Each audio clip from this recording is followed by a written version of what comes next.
सर्वप्रथम मां शारदे के चरणों में नमन। मैं नवनीत कुमार शर्मा, व्याख्याता भूगोल, आप सभी का हार्दिक स्वागत करता हूं।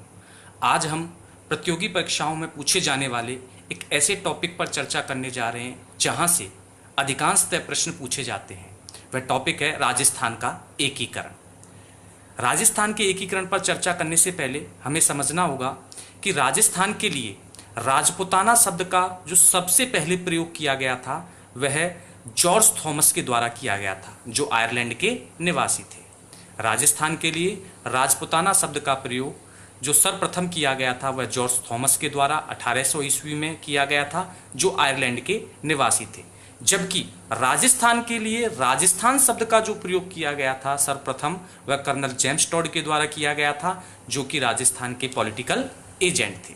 भारत के संदर्भ में अगर हम देखें तो भारत में स्वतंत्रता से पहले जो कुल रियासतों की जो संख्या थी वो 565 थी।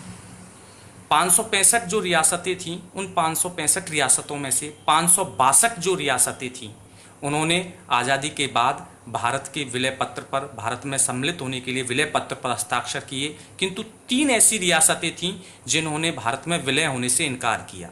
और वो 3 रियासतें थीं हैदराबाद रियासत, जूनागढ़ रियासत और कश्मीर रियासत।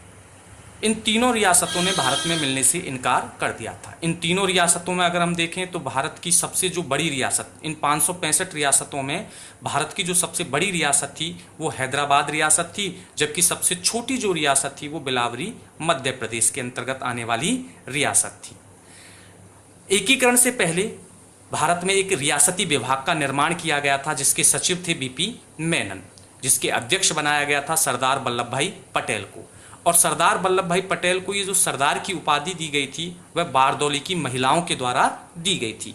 बारदौली गुजरात के अंतर्गत आने वाला एक स्थान है और इस रियासती विभाग की जो बैठक की गई थी वो श्रीनगर के अंतर्गत की गई थी। और इस बैठक में यह निर्णय लिया गया था कि वे रियासतें जिनकी जनसंख्या 10 लाख से ज़्यादा हो तथा वार्षिक आय 1 करोड़ से अधिक हो वे स्वयं को पृथक रख सकती हैं। अगर राजस्थान के संदर्भ में इस निर्णय को देखें तो इस निर्णय को पूरा करने वाली केवल 4 ही ऐसी रियासतें थीं जो इस निर्णय को पूरा करती थीं, और वह थी जयपुर रियासत, जोधपुर रियासत, बीकानेर रियासत और उदयपुर रियासत, जिनकी जनसंख्या 10 लाख से अधिक और आय जो वार्षिक आय थी वो 1 करोड़ से अधिक थी।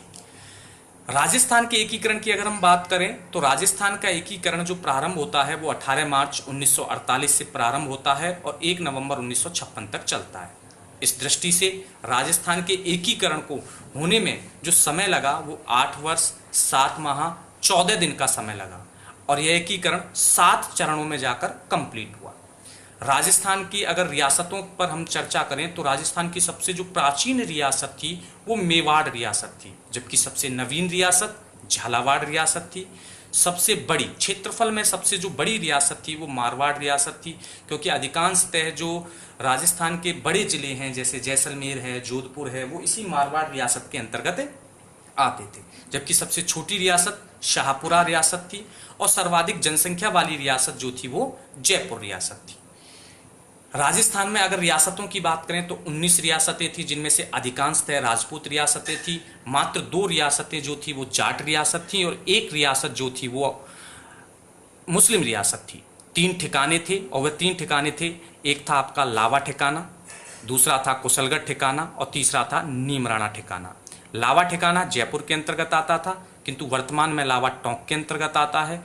कुशलगढ़ ठिकाना बांसवाड़ा के अंतर्गत आता था और नीमराणा ठिकाना अलवर के अंतर्गत। इन ठिकानों में अगर हम बात करें तो इन ठिकानों में भी सबसे बड़ा जो ठिकाना था वो कुशलगढ़ ठिकाना था और सबसे छोटा जो ठिकाना था वो लावा ठिकाना था। एक केंद्र शासित प्रदेश था और वह था अजमेर मेरवाड़ा। 19 रियासतों में से 2 जाट रियासत थी, धौलपुर और भरतपुर रियासत, जो भाषा के आधार पर उत्तर प्रदेश में मिलना चाहती थी, जबकि जोधपुर और टोंक ये 2 रियासतें ऐसी थी जो पाकिस्तान में मिलना चाहती थी। राजस्थान की एकमात्र मुस्लिम रियासत टोंक रियासत थी, जिसके संस्थापक अमीर खां पिंडारी थे। राजस्थान जो था वो एकीकरण से पहले 20 श्रेणी के राज्यों की श्रेणी में आता था।